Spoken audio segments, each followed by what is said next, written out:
Bueno, buenos días, compañeros. Mi nombre es Ludy García y el tema a presentar es el nuevo marco conceptual del IAS, junto a mi compañera Marian Correa, Nayelis Mercado y Kevin Solano. Para entrar un poquito en materia, en contexto, vamos a ver qué es el IAS. Es la Junta de Normas Internacionales de Contabilidad, que es un organismo independiente del sector privado que desarrolla y aprueba las normas internacionales de información financiera. Un ejemplo sería aquí en Colombia, el Congreso de la República es el encargado de aprobar o reformar las leyes y nos las emiten a nosotros. Nosotros debemos respetar y acatar esas leyes. Igual pasa con el IAS. El IAS lo que hace es aprobar dichas normas para los preparadores de información financiera y pues los preparadores tienen que acatar dichas normas o respetarlas y todo eso.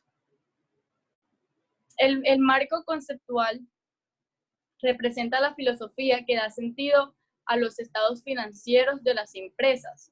Explica el por qué, para qué y cómo se presenta la información financiera de las entidades de negocios para que cumplan su objetivo de ser útil en la toma de decisiones a los usuarios.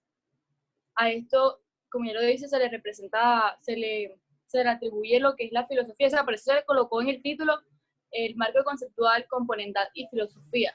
Por esto.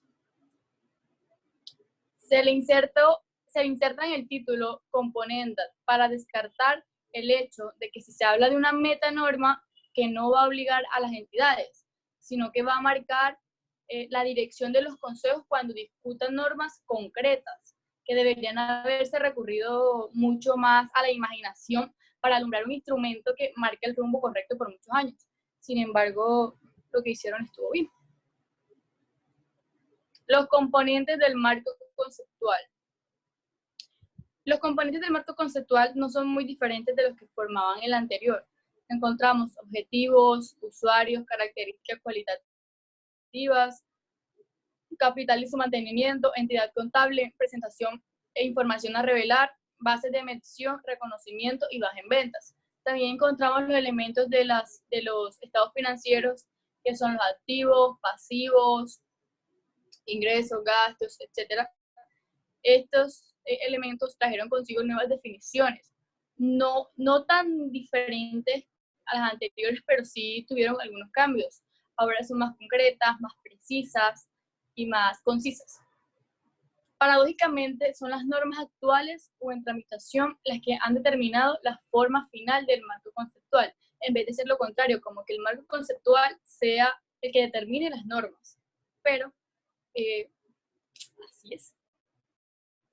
A continuación los dejaré con mi compañera Nayelis, que ella les va a explicar uno de los 4 botones, para así decirlo, que más trajeron cambios con el nuevo marco conceptual. Bueno, hola, mi nombre es Nayelis Mercado y pues yo les hablaré de los usuarios privilegiados y demás. Bueno, como lo dijo mi compañera, pues yo les voy a hablar sobre la versión del 1989, pues del marco conceptual, donde empezaron a hablarse sobre los usuarios de los estados financieros con propósito general, pues que formaban un amplio conjunto, pues que casi abarcaba pues a toda la sociedad, o digamos que a toda en general.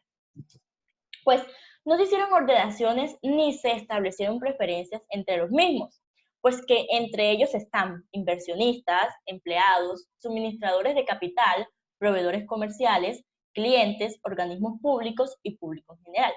Pues ellos eran los destinarios de la información financiera y con los mismos podían hacer frente pues a sus necesidades. Bueno, pues en el 2010 se cambió radicalmente el enfoque, ya que aunque se mantuvieron algunas categorías de usuarios, se afirmaba que pues las NIF estaban pensadas para ser útiles a los inversores, prestamistas y acreedores existentes y potenciales para tomar decisiones sobre el suministro de los recursos de la entidad. Bueno, estos grupos eran los usuarios principales, en los que se debía pensar al emitir las normas, mientras que los usuarios menos privilegiados puede usar esta información que no está dirigida especialmente hacia sus necesidades. ¿Qué hace esto? Pues ellos excluían a los usuarios menos privilegiados. Pueden usar esta información, pues pueden usar esta información para darse cuenta que pues las NIF han estado promovidas y promocionadas por los mercados de capitales. Siguiente diapositiva, por favor. Bueno, las IAS del 2010, donde surgió un documento denominado Management de Commentary. Bueno, pues este fue un intento pues de sistematizar el contenido de los informes contables de las entidades cotizadas en bolsa. Y pues que tiene un valor especial porque pone énfasis en la estrategia económica pues de la entidad. Y pues también en el suministro de la información prospectiva, así como la descripción de los riesgos que afronta la actividad de la entidad. Bueno, todo esto para poner en contexto y así pues darle sentido al resto de la información financiera. Pero no todo acaba ahí. Pues ahí ni siquiera se habla, en ese documento ni siquiera se habla pues del compromiso social ni del ambiental. Como si esos aspectos del comportamiento no tuvieran importancia de información financiera en las empresas, ni con sus principales usuarios. Pues el IAF, por boca de su presidente, pues manifestó su apoyo a los intentos de ensamblar la información financiera con otro tipo de datos provenientes, como por ejemplo, él trató de integrar de manera que el documento dominado Management Committee no lo hizo, pues un financiero, social y ambiental. Siguiente diapositiva, por favor. Bueno, para hablar de los usuarios menos privilegiados, pues como ya lo había dicho, pues ahí ni siquiera están los bancos. Con esta perspectiva en mente, las NIF podrían no venderse bien con estándares contables aplicables pues, a todas las empresas. Pues reivindicar el uso de las NIF en los mercados de capitales pues no pasaba en esos momentos, necesariamente por negar la utilidad de la información que suministraban. Pues esos usuarios menos privilegiados pues iban a seguir utilizando la información contable elaborada bajo un NIF. Siguiente diapositiva, por favor. Bueno, para poder hablar sobre el otro resultado integral o la ceremonia de la confusión, es necesario saber que tiene que ver con la utilización de valor razonable que apareció en los años 90. Pero esa información tienen que tener en cuenta que las reservas por la revalorización de los activos, que los ajustes parciales por la inflación originados en los años 60 y en las cuentas consolidadas a las diferentes de conversión también surgidas a finales de esa década del proceso. Bueno, pues el otro estado de resultado, pues tiene que ver con en ese tiempo tenía que ver con la revisión del valor según valores corrientes de un elemento de activo o de un conjunto de activos y pasivos, ocasionado diferentes muy grandes que no se consideran realizadas contablemente y se quieren llevar a los resultados del ejercicio, por lo que se asientan directamente en el patrimonio neto, en cuentas que no son de beneficios retenidos. Normalmente esas partidas en algún momento se reciclan. Es aquí donde hablamos o integramos contablemente la palabra reciclan cuando pasan el test de realización. Esto sucede cuando anotándolas en los resultados de algún periodo posterior, lo que quiere decir que la gerencia de la entidad tiene mucho que decir cuando el dicho de reciclaje. Muchas gracias.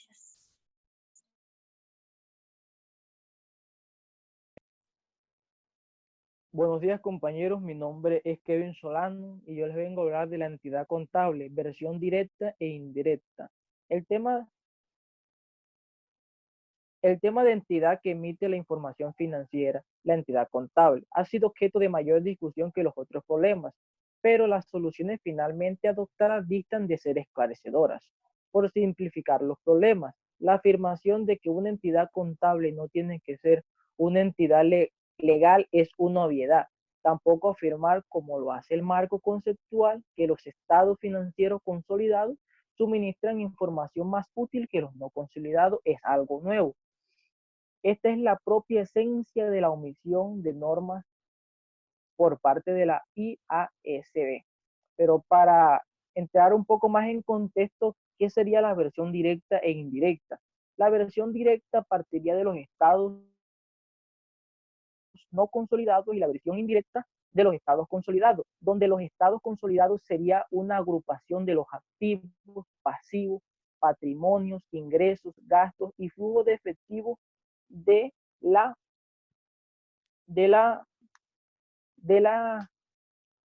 disculpen,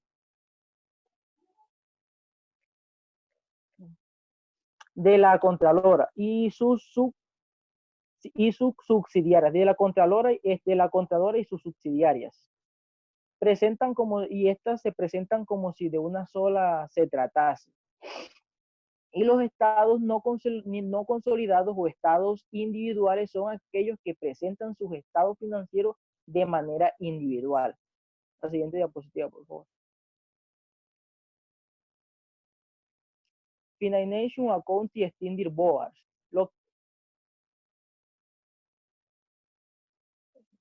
Lo que sí es nuevo es afirmar que es el control lo que determina la composición de la entidad contable. Quizás la FASB pueda sacarle partido a esa afirmación, porque obligará a consolidar a todas las entidades de propósito especial que los expertos se han inventado para dejar deudas y pérdidas fuera de los estados consolidados y así defraudar a las normas y a los usuarios. Estas que se abran que los expertos se han inventado serían los estados no consolidados, ya que estos no guardan una armonía entre el marco conceptual.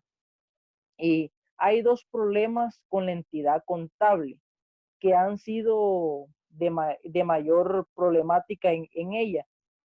Y las cuales aquejan a los supervisores de los mercados capitales, porque hay unas decisiones que son tomadas y no tomadas, donde las decisiones tomadas es admitir que los estados separados de la matriz también tienen cabida en el marco conceptual, aunque son de peor calidad que los estados consolidados.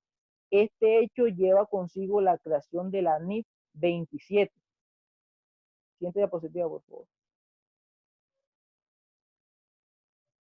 NIF 27 sobre estado financiero para amparar las prácticas de casi todos los países cuyas autoridades bursátiles seguían requiriendo estados individuales de la entidad cotizada, aparte de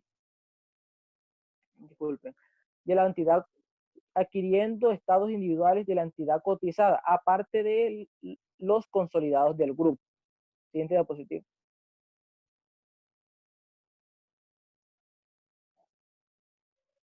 Versión directa e indirecta. Esto hablamos de estados consolidados y no consolidados, pero esto para que guarden una armonía tienen que ser supervisados por alguna entidad. Aquí es donde entra el marco conceptual. Se utiliza para justificar estas prácticas con argumentos elegantes y dar límites a estos estados. Pero estas dos traen consigo una serie de problemas que no están solucionados con la apelación genérica al control, porque las posibilidades de manipulación del mismo están lejos de haber sido detenidas. Esto se puede interpretar como el inicio de una doble serie de normas contables, donde cada individuo puede agarrar o acoger a la que mejor vaya consigo. Cuando hablo así me refiero de estados consolidados y estados no consolidados. Muchísimas gracias.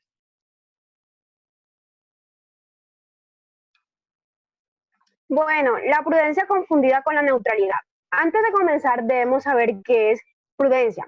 Prudencia es una reacción humana ante una incertidumbre. Es algo que se deja de hacer o se hace con menos intensidad cuando se encuentra en peligro. En 1989, el marco conceptual se afirmaba que la prudencia era la inclusión de un cierto grado de cuidado en el ejercicio de los juicios necesarios para hacer los juicios contables necesarios bajo condiciones de incertidumbre que en su ejercicio de menores activos o ingresos y también unos mayores pasivos o gastos. ¿Qué buscaba la prudencia en sí? Buscaba un equilibrio en el criterio de reconocer la renta, estableciendo como guía contabilizar todas las pérdidas cuando se conocen, las ganancias solo cuando se hayan realizado.